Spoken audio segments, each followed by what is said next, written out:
오늘은 나는 긍휼을 원하고 제사를 원하지 아니하노라. 이 제목의 말씀은 누가 하신 거예요? 예수님이 하신 거예요. 우리가 예수를 믿는다는 것은 조금 행복한 것이 아니에요. 우리 인생이 다 바뀌는 어마어마한 행복입니다. 그런데 예수를 믿는데도 행복하지 않은 사람들이 있어요. 왜 예수를 믿는데 행복하지 않을까요? 그분은 예수님 한 분으로 만족하지 않기 때문에 행복하지 않는 거예요. 자기가 원하는 행복을 더 찾아가는 겁니다. 우리가 원하는 행복, 하나님이 주신 행복은 그죠? 예수님이에요. 예수님이 나를 위해서 십자가에 죽으신 그 십자가의 사랑으로 우리는 날마다 행복을 누려야 될 줄 믿습니다. 네. 예수님께서 이 땅에 오신 목적은 죄인을 부르러 오셨어요. 로마서 3장 10절에 보면은 의인은 없나니 하나도 없으며 그래요. 로마서 3장 23절에 모든 사람이 죄를 범하였음에 하나님의 영광에 이르지 못하더니. 그리고 마태복음 1장 21절에 아들을 낳으리니 이름을 예수라 하라. 이는 그가 자기 백성을 그들의 죄에서 구원할 자이시니라. 예수님이 누구라고요? 자기 백성들을 그죠? 그들의 죄에서 구원할 자. 예수님이 누구로 오신 거예요? 이 땅에 구원자로 오신 겁니다. 왜? 죄인들을 구원하시기 위해서. 그래서 마태복음 5장 23절에는 예수께서 온 갈릴리에 두루 다니사 그들이 해당에서 가르치시며 천국 복음을 전파하시며 백성 중에 모든 병과 모든 악한 것을 고치시니. 그런데 하지만 당시 바리새인들은 또 죄인을 멀리했어요. 또 거룩함을 지킨다는 이유로 나와 다른 사람을 정죄하고 판단했습니다. 오늘 본문에 이 장면을 생생하게 드러나게 해줍니다. 예수님은 세리 마태의 집에서 그 마태의 친구들과 함께 그죠? 그 세리와 죄인들과 함께 식사를 하셨어요. 그런데 바리새인들에게는 그게 충격이었습니다. 왜 충격이었냐? 유대인들의 율법에는 그 전통에는 죄인이나 세리들과 식사하는 것을 부정하다고 말했어요. 부정하다고 봤기 때문에 이들에게는 예수님이 그 세리와 죄인들과 식사하는 자리에 앉았다는 것은 이해가 안 되는 거예요. 그러니까 그들은 누구까지도 판단하고 정죄해요? 예수님까지도 판단하고 정죄합니다. 그들은 자칭 자기들이 의인이야. 자칭. 우리가 의롭게 된 건 어떻게 된 거예요? 예수 그리스도의 보혈의 피로만 우리가 의롭다 하심을 받은 자예요. 우리 스스로는 의롭다고 할 수가 없어요. 예수 그리스도의 보혈의 피로 우리가 의롭게 임을 받았기 때문에. 그래서 예수님은 바리새인들의 생각을 완전히 뒤집어 놓습니다. 오늘 13절에 내가 긍휼을 원하고 제사를 원하지 아니하노라. 예수님이 말씀하시는 거예요. 이 말씀은 예수님은 예배의 형식보다 사람을 향한 사랑과 자비의 실천이 하나님께 참된 예배라고 하나님은 말씀하시는 겁니다. 예배 형식이 많은 사람들이 형식적인 신앙생활을 하고 있어요. 교회에 나와 예배를 드려 앉아 있어. 마음은 떠났고 그냥 와서 앉아만 있는 또 습관적인 예배야. 부모로부터 모태로부터 신앙을 받았다면은 모태 신앙을 와서 앉아 있고 또 교회 신앙생활을 오래 했다면은 교회 안 올 수 없기 때문에 안 올 수는 없고 그냥 스스로의 죄책감에 또 와서 앉아 있는 그런 습관적인 예배. 또 뭡니까? 마음의 변화가 없는 예배예요. 예배를 수천만 번을 드려도 마음의 변화가 없어요. 이들이 바리새인입니다. 마음의 변화가 없다는 것은 늘 남을 정죄하고 판단한다는 거죠. 정죄하고 판단하면 누구도 정죄하고 판단받아요? 나 자신도 남에게 정죄하고 판단받습니다. 그래서 예수님이 말씀하는 진짜 예배는 뭐냐? 궁율의 마음으로 영혼을 살리는 것을 진짜 예배라고 말해요. 그래서 예수님은 그렇게 말합니다. 나는 의인이 아니라 죄인을 부르러 왔노라. 병든 자에게 의사의 치료가 필요한 것처럼 나에게는 죄인이 필요하다고 말씀하시는 겁니다. 이게 예수님이 보이신 궁율의 마음입니다. 그 마음이 우리 안에 있어야 되겠죠. 예수님의 궁율의 마음이. 오늘 우리는 예수님의 말씀을 또 한 번 더 깊이 묵상해야 됩니다. 교회가 왜 존재하는지, 또 우리가 왜 사역을 하고 또 섬기는지, 우리의 신앙의 핵심이 무엇인지 우리는 한번 생각해보고 우리 자신을 점검해봐야 할 줄 압니다. 누가복음 4장 18절 19절에 주의 성령이 내게 내리셨으니, 우리가 예수님을 그리스도 믿고 그분을 영접했다면 우리 안에 뭐라 그래요? 성령이 내주한다 그러잖아요. 성령이 내주하는데 성령이 뭐를 하네? 역사를 안 해요.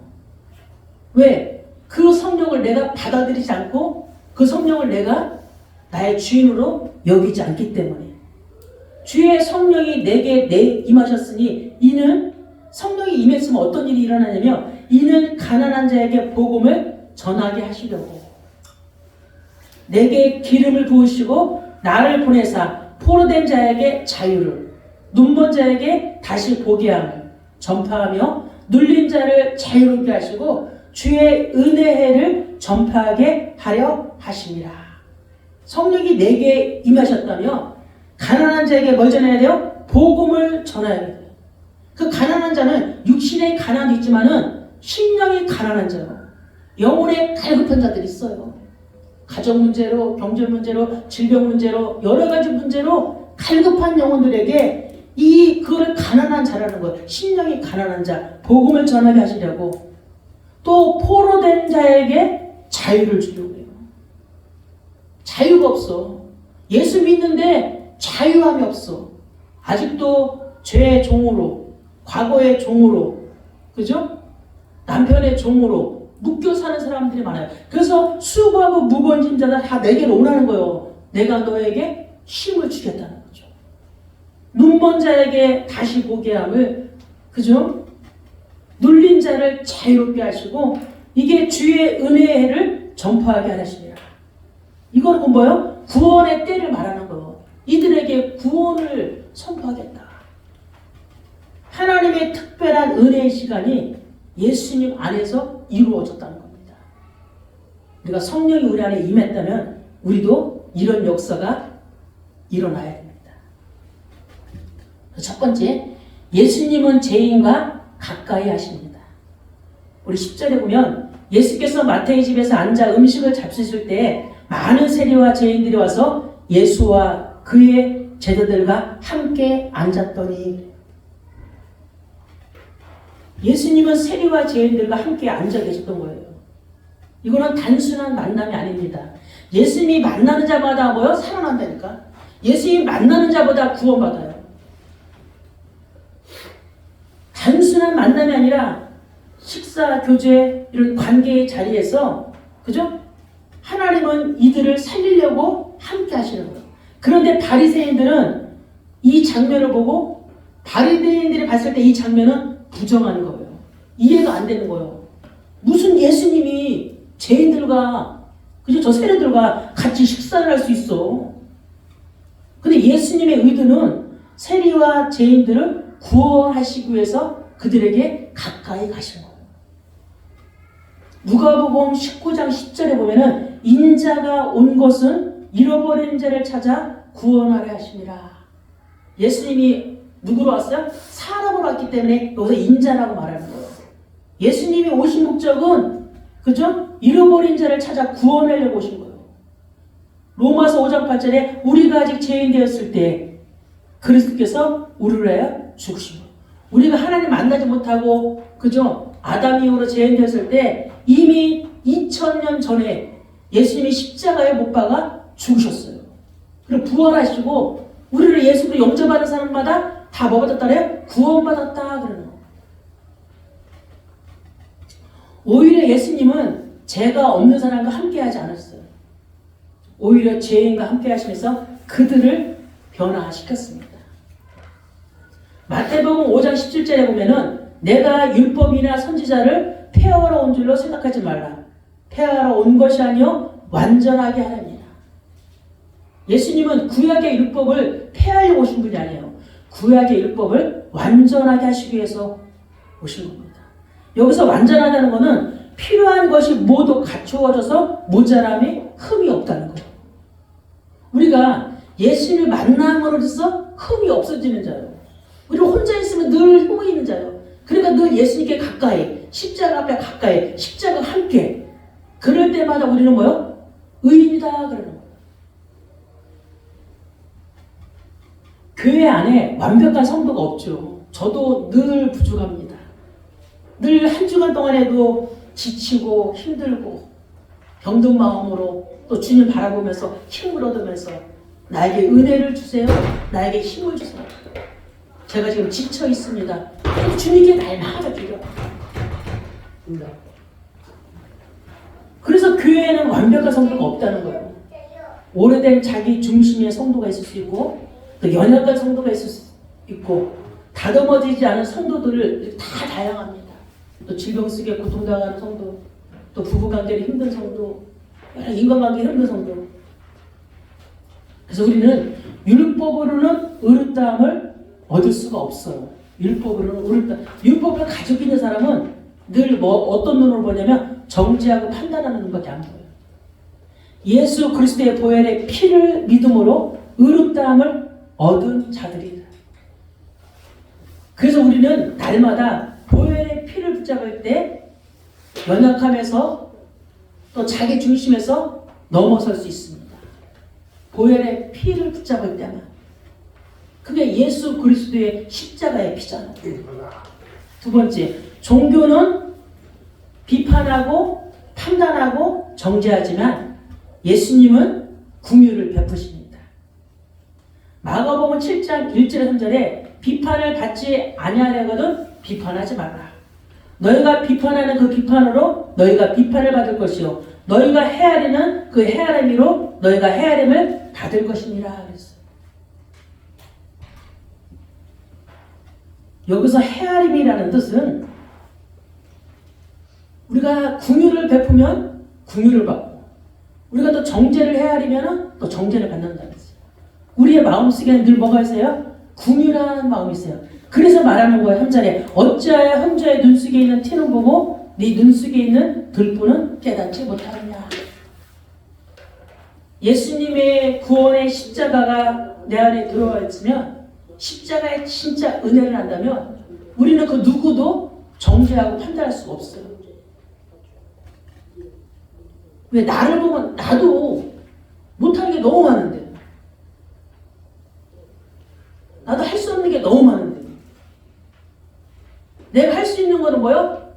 내가 할 수 있어 한 게 아니라 은혜라는 거예요. 오늘도 은혜 주셔서 예배드리고 오늘도 은혜 주셔서 섬길 수 있고 그래서 11절에 그렇게 말한 거예요. 바리새인들이 보고 그의 제자들에게 이르되 어찌하여 그러는 거예요. 너희 선생은 세리와 죄인들과 함께 잡수시느냐. 이 어찌하여라는 뜻은 그게 잘못됐다고 바리새인들이 이렇게 따져 묻는 거예요. 어찌하여 너희 선생은 응? 세리들과 이 죄인들은 부정한 사람들인데 왜 거기 가서 식사를 하느냐. 이 바리새인들은 자신들의 의로운 기준으로 예수님을 판단한 겁니다. 근데 예수님은 우리의 속마음을 다 알아요, 몰라요? 다 알아요. 예수님은 바리새인들의 속마음을 다 알아요. 그 예수님이 한 번도 그러잖아요. 바리새인들, 서기관들, 그죠? 그들에게 패치랑 묻어가 달았잖아. 아무리 너희들이 겉은 깨끗해도 네 속에는 더러운 것들이, 죽은 뼈와 더러운 것들이 네 속에는 가득하다. 우리도 우리 자신을 알잖아요. 겉은 모양 좋게 다니지만은 우리의 속에는 악한 것들이 너무 많잖아요. 그거를 바꾸자는 겁니다. 우리 힘은 안 돼요. 우리 안에 성령이 들어가셔서, 우리 안에 성령이 들어서 그분이 역사해야 돼요. 그렇기 때문에 나한테 맨날 누굴 모셔야 돼? 내 안에 성령님 들어오세요. 성령님 들어오셔서 나를 인도하시고, 나에게 역사하시고, 나에게 가르쳐주시고, 나에게 깨닫게 하시고, 나에게 함께, 성령님이 깨닫게 해주는 거야. 죄를 누가 깨닫게 해줘요? 성령님이 깨닫게 해준다니까.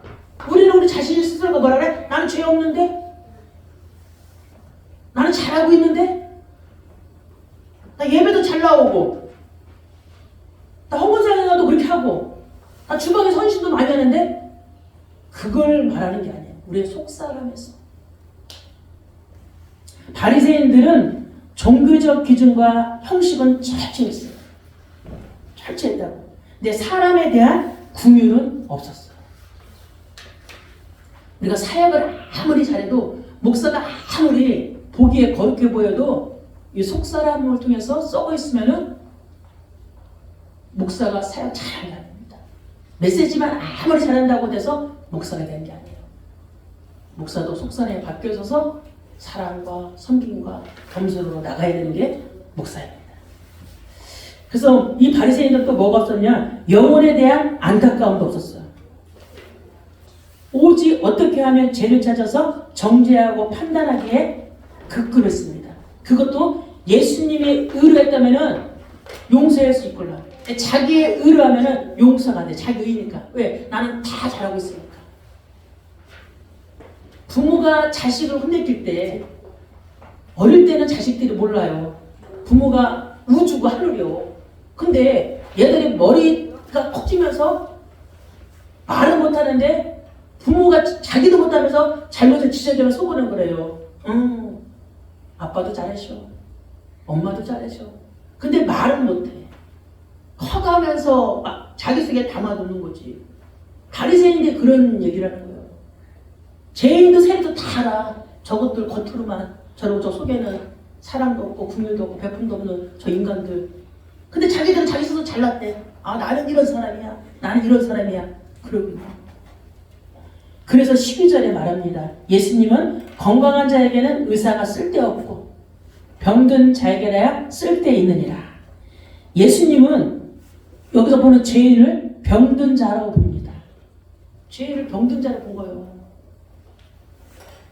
정죄의 대상이 아니라 치유받아야 할 사람으로 봅니다. 저와 우리 여러분도 마음 안에 상한 마음들이 너무 많기 때문에 우리도 지금 공사 중이고 우리도 수술 중이에요.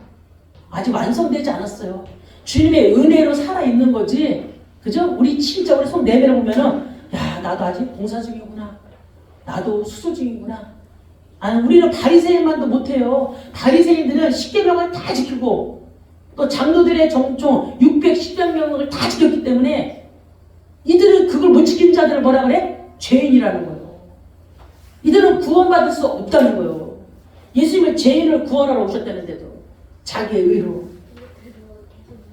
그래서 여러분, 교회는 이 클럽이 아니에요. 그죠? 배드민턴 칠 사람만 모인 게 아니고 골프 치는 사람만 모인 그런 클럽이 아니라 또 나와 취향이 맞는 사람이 와서 대화하는 것도 아니에요. 교회는 누구나 와야 되고, 교회는 마음이 병든 자, 그죠? 상한 자, 눌린 자, 상처받은 자, 거지도 교회 와야 되고, 그죠? 중독자도 교회 와야 되고, 노숙자도 교회 와야 되고, 그러면서 예배하며. 혹시 여러분들이 겉으로 봤을 때 저 사람 노숙자라 교회 데리면 안 돼, 그런 마음이 있으면은 당신들은 바리새인들이에요. 저분은 너무 지저분해, 교회 데리면 안 돼. 그럼 당신들은 바리새인들이에요. 분명한 마음으로 교회는 누구나 와서 말씀 듣고 구원 받아야 돼요. 하나님의 예배하며 하나님의 말씀으로 병든 마음, 상처에서 구원받고 살아나야 합니다. 솔직히요, 우리보다 노숙자 기독자가 더 착한 사람이 많을 수 있어요. 교회 다니는데도 착하지도 않고 늘 악만 가득한 사람보다 주님의 손길은 거기에게 더 있어요. 그렇잖아요. 건강한 사람에게는 의사가 필요합니다. 죄인에게, 병든 자에게 의사가 필요하다. 우리가 지금 병든 마음이 있다면 주님 우리한테 궁일한 마음으로 베풀어 주세요. 너 병들었구나, 너 아프구나. 그러니까 주님의 말씀으로 사랑을 주시고. 그래서 교회는 뭡니까? 우리는 어떻게 해야 돼요? 먼저 은혜 받고 살아난 사람들은 사람을 자기와 맞는 사람과만 대하는 것이 아니라 병들고 아프고 소외된 사람을 하나님의 사랑, 십자가의 사랑으로 섬기며 도와주는 거예요. 여기 오래된 사람은 그게 보여야 돼요. 아, 저분이 마음이 아프구나. 저분이 병들어 있구나. 저분이 힘들구나. 그래서 가서 손도 잡아주고 의료도 해주고 그거 볼 수 있는 뭐랄까나 영적인 눈이 깨져야 돼요. 영이 깨져야 돼요. 언제까지 나만 아파 나만 아파 나만 아파 나만 아파. 오래된 사람이 그러면 안 되잖아요. 하나님 저를 빨리 죽여서 내가 혹시 아플지라도 내가 영적인 힘이 있다면 다 아파요. 저도 아프고 영적인 힘이 있다면 아픈데 영적인 힘이 있다면 가서 손을 내미는 거예요. 우리가 그런 교회가 되길 바랍니다. 2026년도에는. 그게 교회 공동체잖아요. 야, 복음사랑교회 갔더니 사랑이 넘치더라. 복음사랑교회 갔더니 야, 다 사랑해 주더라. 야, 복음사랑교회 갔더니 다 냉랭하고 다 지만 알고 다 이렇게 활짝 돌아서고 그럼 그거 교회 아니잖아. 초대교회는 사도행전 2장 42절에 그들이 사도의 가르침을 받아 서로 교제하고 떡을 떼며 오로지 기도하기를 힘쓰니라. 이 초대교회 배경이 뭔지 아세요? 초대교회는 이단으로 제명받았어요. 초대교회 오면은 직장도 다 잘려, 죽음도 다 끝나. 그렇기 때문에 이단은 간절했어. 왜 우리가 간절함이 없을까요? 간절함이 없는 이유 있어요. 살만하니까. 여러분 살만해서 간절함이 없습니까? 초대교회처럼 이런 직장 가도 잘리고 예수 믿으면 직장 가면 잘려요. 초대교회. 여러분의 영적인 간절함이 육신의 간절함보다 영적인 간절함이 우리 안에 풍성하게 옵니다. 풍성하게. 그래서 교회는 예수님의 사랑으로 구원받은 우리가 예수님의 사랑을 전하는 거예요. 예수님의 사랑입니다. 그래서 누가복음 5장 31절 32절에 예수께서 대답하여 이르시되 건강한 자에게는 의사가 쓸데없고 병든 자에게는 의사가 쓸데있나니 내가 의인을 부르러 온 것이 아니요 죄인을 불러 회개시키러 왔다.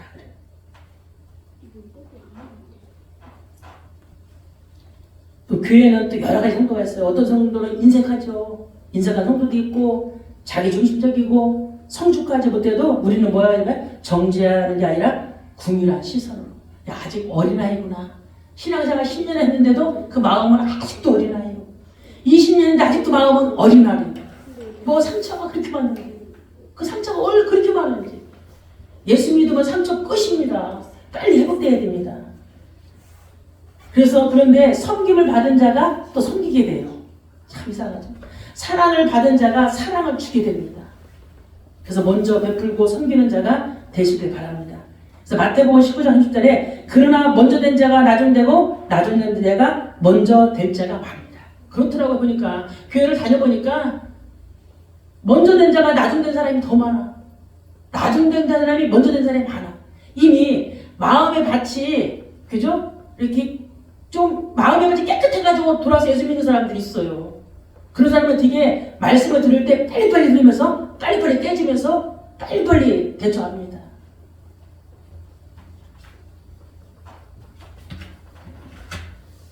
우리 빌립보서 2장 5절 8절에 보면은 우리 2026년에 우리의 비전입니다. 너희 안에 이 마음을 품으라. 곧 그리스도 예수의 마음이니. 저 왼쪽에 보면 있어요. 저 왼쪽 보세요. 2026년 예수의 마음을 품으라. 그 내용이 더 중요합니다. 그는 근본 하나님의 본체시나 하나님과 동등됨을 취할 것을 여기지 아니하시고 오히려 자기를 비워 종의 형체를 가지사 사람들과 같이 되셨고 사람의 모양으로 나타나사 자기를 낮추시고 죽기까지 복종하셨으니 곧 십자가에 죽으십니다. 우리 예수님이 하나님이시면서도 이 땅에 많은 사람들을 구원하시려고 사람의 모양으로 나타나셨습니다. 나타나셔서 자기를 낮추시고 죽기까지 십자가에 복종하면서 죽으셨다. 우리는 죽어야 돼요. 죽어야 내가 삽니다. 내가 죽어야 다시 내가 살아요. 죽은 게 죽은 게 아닙니다. 죽은 자는 반드시 다시 살아난다는 거예요. 그래서 우리 교회의 비전이에요. 예수의 마음을 품으라. 예수님을 본받아 살아가야 돼요. 사랑과 겸손과 용서의 마음으로 그 섬김으로 우리도 우리 자아를 십자가에 못 박고 죽어요.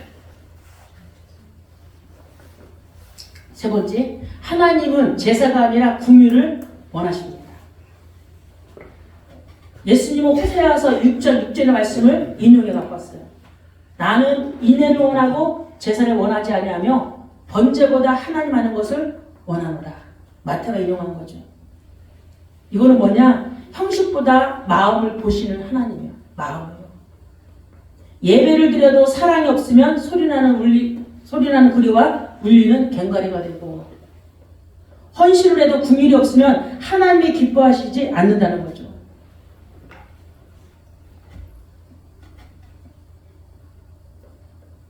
그래서 예수님이 마태복음 23절에 화 있으신 저 외식하는 서기관들과 바리새인들이여, 너희가 박하와 회양의 근처에 11조는 들이되 율법에 더 중한 바 정의와 긍휼과 믿음은 버렸도다 말합니다. 여기서 예수님이 말하는 정의는 사람을 공정하게 대하고 약자를 억누르지 않으며 하나님의 뜻에 맞게 바르게 판단하는 것을 말합니다. 그러면서 말하는 거예요. 그러나 이것도 행하고 저것도 버리지 말아야 할지니. 그래요. 이거는 두 가지예요. 11조와 정의와 긍휼, 믿음을 다 하는 거예요. 근데 바리새인들에게는 그게 없던 거예요. 하나님의 그런 정의, 긍휼, 믿음 없어요. 11조를 열심히 해서 했는데, 보이는 거 다 했는데 예수님이 원하는 이거 없기 때문에 예수님은 두 가지를 다 해라. 하나만 하지 말고. 오늘 교회에 대한 주시는 말씀입니다. 예수님은 제사를 오늘 예배라 그래요. 형식적 신앙보다 긍휼, 즉 하나님의 마음을 더 원하신다는 거죠. 말로만 주여 주여 하는 신앙이 아니에요. 사람을 살리는 마음, 품어주는 마음, 불쌍히 여기는 긍휼의 마음으로 구원을 이루기까지 하라는 그 말이에요. 근데 하나님의 마음은 저절로 일어나지 않습니다. 저절로 일어날 수가 없어요. 먼저 예수님의 십자가를 통해 구원의 은혜를 받아야 돼요. 그리고 나밖에 모르는 우리의 자아를 십자가에 못 박아야 됩니다. 자기 중심적으로 생각해요. 그리고 그거를 내려놓을 때 일어나는 그 은혜죠. 이것이 하루아침에 되잖아요. 계속 반복하는 겁니다. 하나님, 제가 혹시 제 자아중심이 큽니까? 하나님께 질문해보면. 그럼 성령님이 깨달음을 주어요, 우리에게. 그래서 말하는 거예요. 내가 그리스도와 함께 십자가 못 박혔나니 이제는 내가 사는 것이 아니요 오직 내 안에 그리스도께서 사시는 것이라. 이거를 이해한다면 끝나는 거예요. 내가 그리스도와 함께 십자가에 못 박혔나니. 우리 구원받은 순간 우리 십자가에 못 박힌 사람이에요. 그래서 우리가 사는 게 아니에요. 그죠? 내가 사는 것이 아니고 오직 내 안에 그리스도가 사는. 그럼 우리 안에 누가 주인 된 거예요? 그리스도 예수님이 주인 된 겁니다. 그러니까 우리가 무엇을 행할 때, 무엇을 결정할 때, 무엇을 선택할 때 누구한테 질문해야 돼요? 내 안에 계신 그리스도 성령님께 질문해야 됩니다. 오늘 예수님의 말씀은 우리에게 더 중요한 것을 알게 합니다. 예수님은 언제나 죄인과 함께 하십니다. 언제나 죄인과 함께 하세요. 또 예수님은 우리를 있는 모습 그대로, 연약한 모습 그대로, 꼴통 부리는 모습 그대로 받아주시고 늘 언제나 변화의 자리로 우리를 인도하십니다. 그리고 주님은 판단이 아니라 긍휼을 원하십니다. 종교적 형식보다 사람의 마음과 상처를 보십니다. 가난한 자, 병든 자, 상한 마음, 눌린 자, 이런 자에게 언제나 예수님은 긍휼을 베푸십니다. 또 주님은 제사가 아닌 긍휼을 기뻐하세요. 더 이상 우리는 형식적인 예배에서 멈춰야 돼요. 습관적인 예배에서 멈춰야 돼요. 예배와 봉사도 중요하지만 하나님의 마음으로 우리는 많은 사람들에게 뭘 베풀어야 돼요? 긍휼한 마음을 베풀어야 돼요. 하나님, 저도 예수님 닮아서 저의 마음 안에 사랑과 용서와 섬김과 그런 걸로 사람들에게 다가갈 수 있도록 은혜를 주세요. 더 이상 나를 통해서 정죄하고 판단하고 그런 마음이 아니라 오직 예수님의 마음이 나의 마음 되기를 간절히 원합니다. 그래서 우리는 늘 언제나 고백하는 그런 신앙생활이 우리 안에 있기를 바랍니다. 한 주간 동안에도 우리의 모든 삶 속에서 그죠? 나를 잡고 십자가에 못 박는 그런 은혜가 있기를 간절히 바랍니다. 아멘.